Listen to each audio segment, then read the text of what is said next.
તો મિત્રો તમારું સ્વાગત છે। આજે આપણે ધોરણ 10ના બોર્ડ માટેના મોસ્ટ આઈએમપી નાના પ્રશ્નોને જોઈશું અને એ બી જોઈશું ચેપ્ટર નંબર 6 જૈવિક ક્રિયાઓ અને 6 એના પછીનું જે આવે છે આપણે બાયોલોજીનું એમાં જોઈશું। ઓકે, તો ચેપ્ટર નંબર 5 જૈવિક ક્રિયાઓથી શરૂઆત કરીએ। અને આ મિત્રો આ જે સિરીઝ છે જે મોસ્ટ આઈએમપી પ્રશ્નો એના પહેલાં 2 વિડીયો 1 થી 4 ચેપ્ટરના બનાવી દીધા છે। જો બાકી હોય તો જોઈ લેજો અને આ પેપરની લિંક તમને ડિસ્ક્રિપ્શનમાં મળી જશે। ઓકે, પીડીએફ ફાઇલ ડાઉનલોડ કરી લેજો। તો આપણે ચેપ્ટર નંબર 5 થી શરૂઆત કરીશું। તો તમારી સમક્ષ રજૂ છે પહેલા 5 પ્રશ્નો જેમાં વિકલ્પો આપ્યા છે। First 5 question of MCQ. મનુષ્યમાં મૂત્રપિંડ ખાલી જગ્યા સાથે સંકળાયેલો એક ભાગ છે। હવે મૂત્રપિંડનું કાર્ય શું છે મિત્રો? મૂત્રપિંડનું કાર્ય છે શરીરમાંથી નકામા પદાર્થો દૂર કરવા, જેને કહેવાય ઉત્સર્જન। તો પહેલા પ્રશ્નનો જવાબ આવશે આપણો ઉત્સર્જન, એટલે શરીરમાંથી નકામા પદાર્થો હટાવવા। બીજો પ્રશ્ન છે ખાલી જગ્યામાં પાયરુવેટના વિઘટનથી કાર્બન ડાયોક્સાઇડ, પાણી અને ઉર્જા ઉત્પન્ન થાય છે। હવે જો મિત્રો કઈ જગ્યા એવી છે કે જ્યાં આપણે શ્વસન થાય છે, આ શ્વસનની ક્રિયા છે જેમાં પાયરુવેટનું વિઘટન થાય છે। પહેલો જે તબક્કો છે શ્વસનમાં એ હંમેશા કોષરસમાં થાય છે અને જારક શ્વસનની વાત છે। અને બીજો તબક્કો કણાભસૂત્રમાં થાય છે જેમાં કોષરસ અંતે બનશે કાર્બન ડાયોક્સાઇડ અને પાણી। તો જવાબ આવશે કણાભસૂત્ર, માઇટોકોન્ડ્રિયા, બરાબર ને। ત્રીજો, ફેફસા વાયુકોષ્ઠો દ્વારા કઈ ક્રિયા થાય છે? તો ફેફસાના વાયુકોષ્ઠો દ્વારા વાતા વિનિમય, એટલે વાતા વિનિમય એટલે હવાનું આપ લે થાય છે। તો આમાં જવાબ આવશે વાત વિનિમય અથવા હવાનું આપ લે, વિનિમય। પાચન તંત્રનું સૌથી લાંબુ માર્ગ કયું છે? આ તમને આવડતું હશે। લાંબુ અંગ કયું છે પાચન અંગનું? તો સૌથી લાંબુ જે અંગ છે એ છે નાનું આંતરડું, બરાબર ને। તો સ્મોલ ઇન્ટેસ્ટાઇન, નાનું આંતરડું આપણા પાચન તંત્રનું સૌથી શું છે? લાંબુ અંગ છે। પાંચમો, મુખ દ્વારા સ્ટાર્ચના જટિલ અણુનો શેમાં રૂપાંતર થાય છે? કોણ કરે છે? તો મિત્રો આપણા મુખમાં જ્યારે આપણે ખોરાક મૂકીએ છીએ તો એમાં એમાઇલેજ નામનો ઉત્સેચક હોય છે જે સ્ટાર્ચને માલ્ટોઝમાં ફેરવે છે। તો અહીંયા જવાબ આવશે એમાઇલેજ, જેને કહેવાય લાળ રસીય એમાઇલેજ, એમાઇલેજ, બરાબર છે। તો આ થઈ ગયા છે આપણા 5 વિકલ્પો અને હવે છે 5 ખાલી જગ્યા। પહેલો પ્રશ્ન છે પ્રોટીનનું પાચન થાય તો તેનું શેમાં રૂપાંતર થાય છે? મિત્રો પ્રોટીનમાંથી બનશે એમિનો એસિડ। તો પહેલી જે ખાલી જગ્યા છે એમાં આપણો જવાબ આવશે એમિનો એસિડ। બોલો, પ્રોટીનમાંથી એમિનો એસિડ બને છે, ગ્લુકોઝ કાર્બોદિતમાંથી શું બનશે? ગ્લુકોઝ। અને ચરબીમાંથી શું બનશે? તમે ખબર છે ને ચરબીમાંથી શું બને? ના ખબર હોય તો તપાસ કરો કે ભાઈ ચરબીનું દહન થયા પછી કઈ 2 વસ્તુ બને છે, યાદ શોધો એને કે તમે જો આટલું ના ખબર હોય તો તમારે બહુ મહેનતની જરૂર છે। કોષીય શ્વસનમાં ઉપયોગમાં લેવાતો પદાર્થ, તો ભાઈ જ્યારે બી આપણા કોષોમાં શ્વસન થાય છે તો 2 વસ્તુ વપરાય છે, ગ્લુકોઝ અને ઓક્સિજન।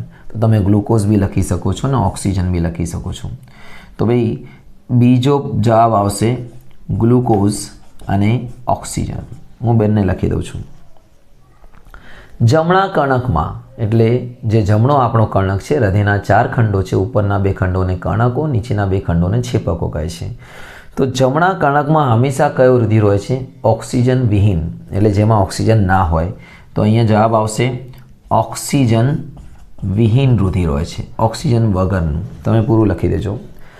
ખાલી જગ્યાની હાજરી નાના આંતરડાની શોષક સપાટી વધારે છે। તમને ખબર છે નાના આંતરડાની અંદર આવા આંગળી જેવા પ્રવર્ધો હોય છે જેને રસાંકુરો કહે છે, જેના લીધે આની જે સપાટી છે વધારે પાચનનું શોષણ કરી શકે, રસાંકુરો।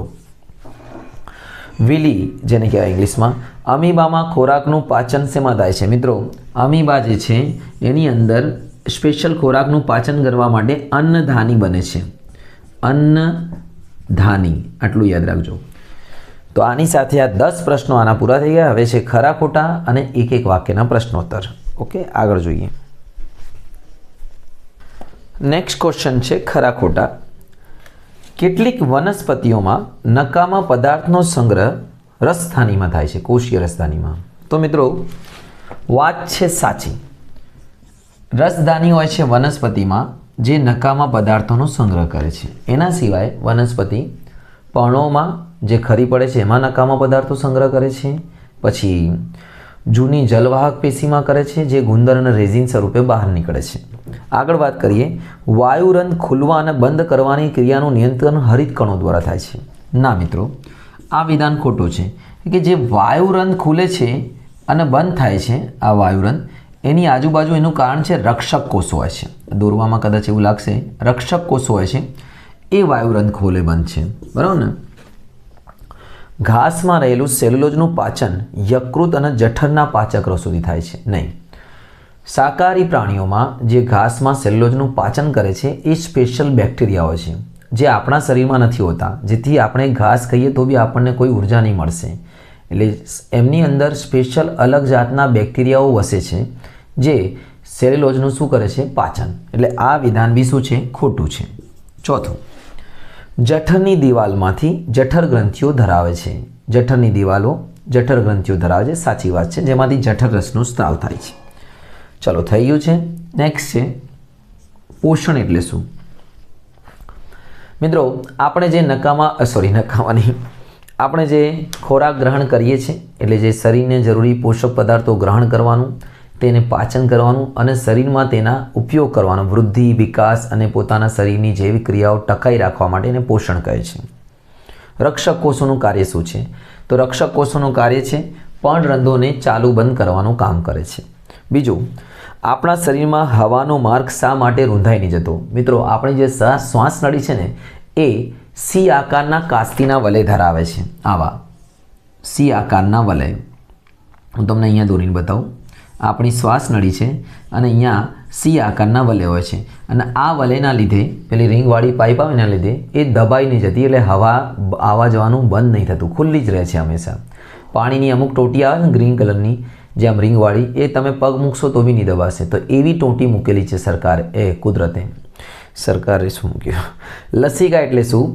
તો લસિકા એટલે જે આપણી રુધિર કેશિકાઓ છે, એટલે આપણી જે પાતળી નસો છે એમાંથી જ્યારે કોઈ રક્તકણો સિવાયના જે કણો, આ છિદ્રો હોય છે, જો ફરીથી દોરીને બતાવું, આ રુધિર કેશિકા છે, એમાં અમુક જગ્યાએ શું હોય છે? છિદ્રો હોય છે. એ છિદ્રોમાંથી પ્રવાહી બહાર કોષોમાં નીકળી આવે છે. આ જે પ્રવાહી છે એને કહેવાય લસિકા, બરાબર. જેમાં હોય છે પ્રોટીન હોય છે, બીજા અન્ય ઘટકો હોય છે, પણ રક્તકણો ઓછા હોય છે એટલે આનું કલર રહિત એટલે રંગવિહીન હોય છે. એટલે એવી રંગવિહીન પ્રવાહી જે રુધિર કેશિકાના છિદ્રોમાંથી કોષોના વચ્ચેની જગ્યામાં પ્રસરી આવે છે એને લસિકા કહે છે. આગળ વાત કરીએ, વાયુરંધ્રો ઉપરાંત વનસ્પતિમાં વાયુની વિનિમય ક્યાં ક્યાં થાય છે? તો મિત્રો, વાયુની વિનિમય બે જગ્યા થાય છે. એક તો મૂળ રોમમાં થાય છે, એટલે આનો જવાબ આવશે મૂળ રોમ, અને એક થાય છે એક છે પ્રકાંડમાં બી થાય છે. પ્રકાંડમાં અમુક છિદ્રો આવેલા છે અમુક વનસ્પતિમાં. તો પ્રકાંડ બી કરે છે વાયુની વિનિમય, આ હવાની આપલે, અને મૂળ બી કરે છે, અને પર્ણ તો વધારે પડતું કરે છે. ઓકે, તો આની સાથે આ પાઠના પ્રશ્નોત્તરો જે આપેલા છે આ પીડીએફમાં પૂરું થાય છે. નેક્સ્ટ જોઈએ છઠ્ઠું ચેપ્ટર.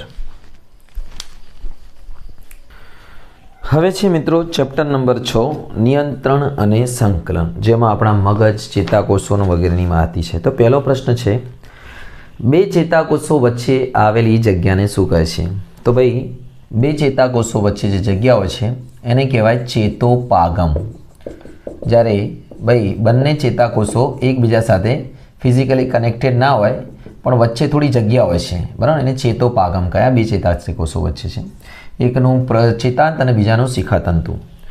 આગળ, મગજ એક ખાલી જગ્યા જવાબદાર છે. તો ભાઈ મગજ વિચારવા માટે, હાસ્ય, હૃદયના સ્પંદન માટે, સંતુલન માટે, આપેલ તમામ માટે જવાબદાર છે. તો જવાબ આવશે અહીંયા આપેલ તમામ. આપણું મેઇન વડું મથક મગજ છે મિત્રો, એટલે બધું કાર્ય કરશે.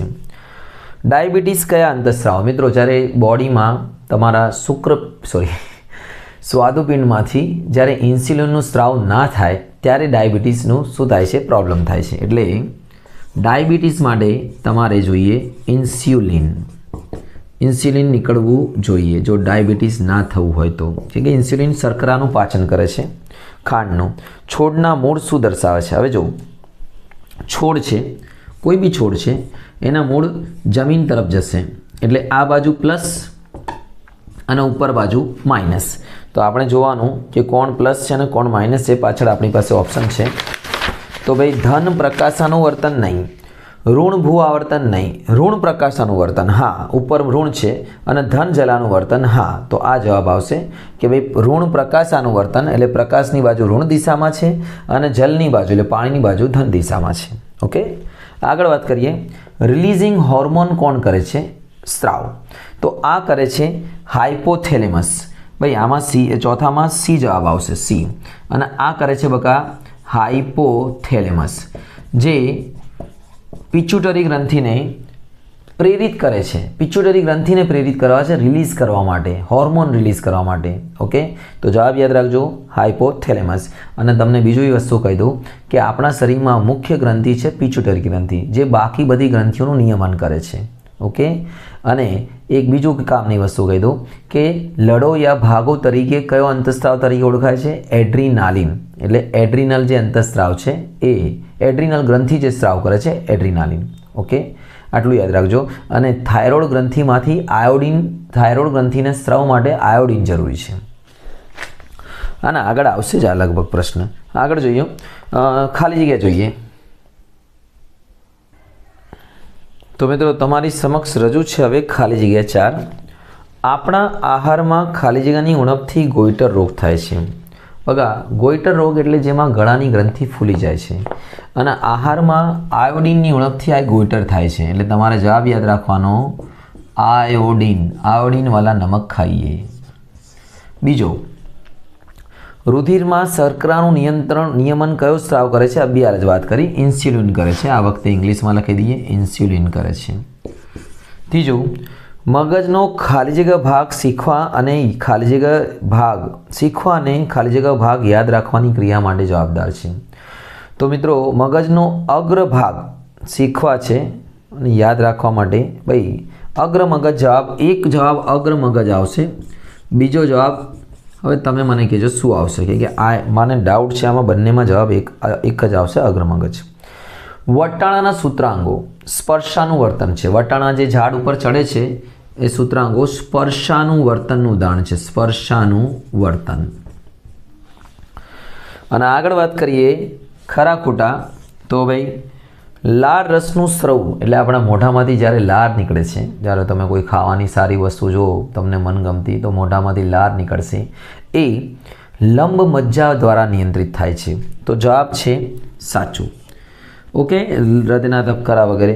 પરાવર્તી ક્રિયાનું સંચાલન હૃદય કરે છે. જો ભાઈ પરાવર્તી ક્રિયા એટલે જેમાં આપણે વગર વિચારે રિએક્ટ કરીએ છીએ. અચાનક કોઈ દડો આપણી સામે આવી જાય, કોઈ વસ્તુ, એને કહેવાય પરાવર્તી ક્રિયા. અને એનું નિયમન કરે છે હૃદય નહીં, કરોડરજ્જુ.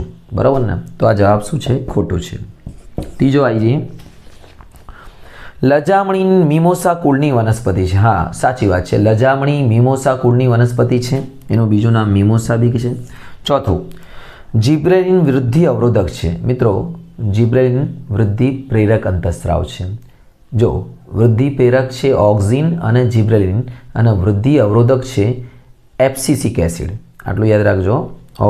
ઓકે, અને છેલ્લે છે જોડકા જોડો, જે બી તમે જાતે હું લખી બી દઉં છું અહીંયા. એની સામે ઇન્સ્યુલિન છે. ઇન્સ્યુલિન આવશે સ્વાદુપિંડમાંથી, તો આની સામે આવશે 2. ટેસ્ટોસ્ટેરોન બહુ જરૂરી છે. માણસને, મર્દને મર્દ બનાવે છે ટેસ્ટોસ્ટેરોન અંતઃસ્ત્રાવ. તમારી બોડીમાં ટેસ્ટોસ્ટેરોન ઓછો હશે તો તમે જો છોકરા હોય તો તમારી અંદર પુરુષના લક્ષણો ઓછા આવશે. એટલે ટેસ્ટોસ્ટેરોનનું પ્રમાણ વધારવાનું. આ ઉંમરમાં તમારી પાસે વધારે હશે, પણ 25 વર્ષ પછી એને જાળવી રાખવાનું કામ કરશે તમારી એક્સરસાઇઝ, તમારો સારો ખોરાક. બરાબર, 25 વર્ષ સુધી નેચરલ વધારે હોય છે. તો ટેસ્ટોસ્ટેરોન શુક્રપિંડમાંથી આવશે. અને બીજું વૃદ્ધિ અંતઃસ્રાવ. વૃદ્ધિ અંતઃસ્રાવો હોય છે આપણે પિચ્યુટરી ગ્રંથિ, તો સીનું આવશે, વૃદ્ધિ પિચ્યુટરી ગ્રંથિ આવશે. અને ઇસ્ટ્રોજન એ સ્ત્રીમાં ઉત્પન્ન થતો અંતઃસ્રાવ છે, ઇસ્ટ્રોજન. એટલે આમાં 3 આવશે. તો મિત્રો આ સાથે આના ના એક વાક્યના પ્રશ્નોત્તર છે, જોઈ લઈએ આપણે. એ બી એક વાક્યના પ્રશ્નોત્તરો છે આપણી પાસે. પહેલો પ્રશ્ન છે, ચેતાકોષોના 3 ભાગોના નામ લખો. તો મિત્રો ચેતાકોષના મુખ્ય જે 3 ભાગો છે એ તમે આ રીતે લઈ શકો છો. એક તો છે શિખાતંતુ, ઉપરનો ભાગ છે શિખાતંતુ, આને લઈ શકો છો ચેતાંત, અને એક છે કોષકાય. કોષકાય, આ 3 ભાગો લખી શકો છો. શિખાતંતુ, કોષકાય અને ચેતાંત. બીજો પ્રશ્ન છે, માનવ મગજનો સૌથી મોટો અને મહત્વપૂર્ણ ભાગ છે અગ્ર મગજ. બરાબર ને? બૃહદ મસ્તિષ્ક ધરાવે છે જે અગ્ર મગજ. છોકરાઓમાં યુવા અવસ્થામાં વાયુમાંની દાઢી મૂછ ઉગવા માટે અભિહાલ મેં વાત કરી કે છોકરાઓને ટેસ્ટોસ્ટેરોન વધારે જોઈએ છે, તો દાઢી મૂછ ઉગવા માટે ટેસ્ટોસ્ટેરોન અંતઃસ્ત્રાવ જવાબદાર છે. કયો અંતઃસ્ત્રાવ વનસ્પતિની વૃદ્ધિને અવરોધે છે? તો વનસ્પતિની વૃદ્ધિને અવરોધે છે અંતઃસ્ત્રાવ. આની બી મેં અભિહાલ વાત કરી. એબ્સિસિક